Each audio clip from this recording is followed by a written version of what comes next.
The unfolding of the debacle that is Syria continues, as our government's action and inaction has now become the stuff of legend.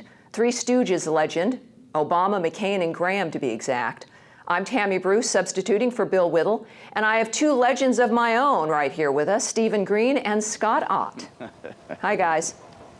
As Obama blinked on Friday and tossed the Syrian football to Congress, the damage to whatever credibility Obama had left was done. While Obama's foreign policy in general can be filed under F for feckless, we can't ignore that Congress, run by both Republicans and Democrats, has sat by and done nothing to ring the alarm bells about the general meltdown in the Middle East. Happy to let Obama and Hillary and now Kerry drag this nation and the world into an impossible situation. We now have two Republican senators, John McCain and Lindsey Graham, actually insisting that Congress give Obama the go-ahead to bomb Syria in order to protect the president's credibility. I mean, really, what credibility? I mean, there are times when I think we really have, in fact, landed men on Mars, and it was McCain and Graham. Now we have two GOP senators openly arguing for the bombing of another country in order to restore the president's self-esteem and image. Oh, they bring up other issues like Iran and Hezbollah. Graham even claimed that striking Syria was important to help stop Iran from getting the bomb. So if Iran is so important, why aren't we bombing them? So don't get me wrong, I'd like us to take out all the tyrants around the world, but none of our troops join the military to die for any politician's credibility or to engage in a fight where their only allies are the Muslim Brotherhood and al-Qaeda. Stephen, after meeting with Obama, McCain and Graham repeated their new meme, downgrade Assad, upgrade the opposition. They're speaking as though we've done nothing for the rebels, when in fact we've already sent $1 billion in aid to them, consisting in large part of advanced weaponry. Besides the argument that we're arming terrorists, isn't $1 billion enough? You would think it is $1 billion would be enough for these guys, but they're just up against the Assad regime. But these balancing acts never work. We tried that in Vietnam with just enough bombing to get them to do what we want.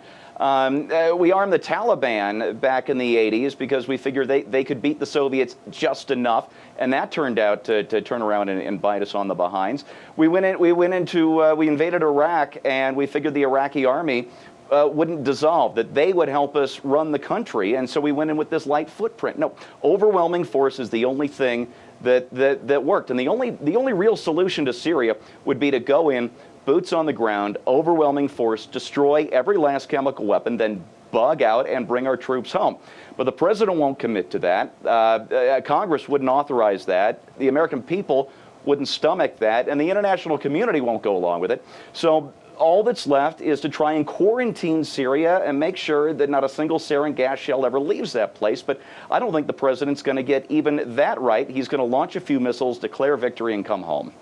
Yeah, that's the frightening thing there, is that we know, and effectively George W. Bush was right when it comes to how to handle these kinds of regimes. Scott, those who argue against intervention say we know Islamist terrorists are weaved throughout the rebel ranks, and yet we have no way of controlling how our weapons are being used, including against civilians.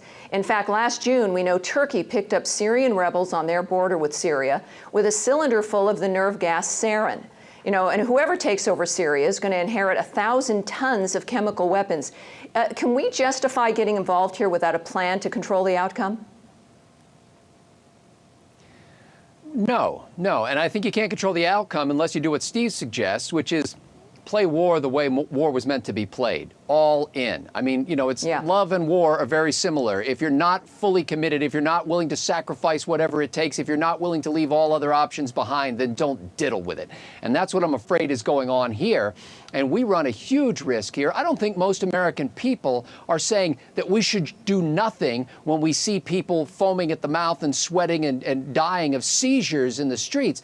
I think they're saying we need to be pretty darn sure, absolutely sure if possible, as to who it is who deployed those chemical weapons. Tell us who that is, show us, prove it, and then you can talk to us about a response. We're bypassing that whole process. We're leapfrogging over who actually did it and establishing that, and we're just going right to the solution. Yeah, guys, I think you guys and the American people are right on this. Thanks a lot.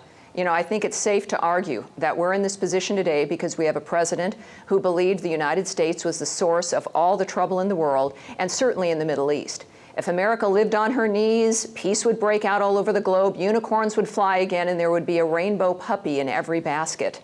You know, this is an important lesson in reality for liberals everywhere. But unfortunately for everyone else, it's also a matter of life and death. I'm Tammy Bruce for Trifecta. Thanks, you guys.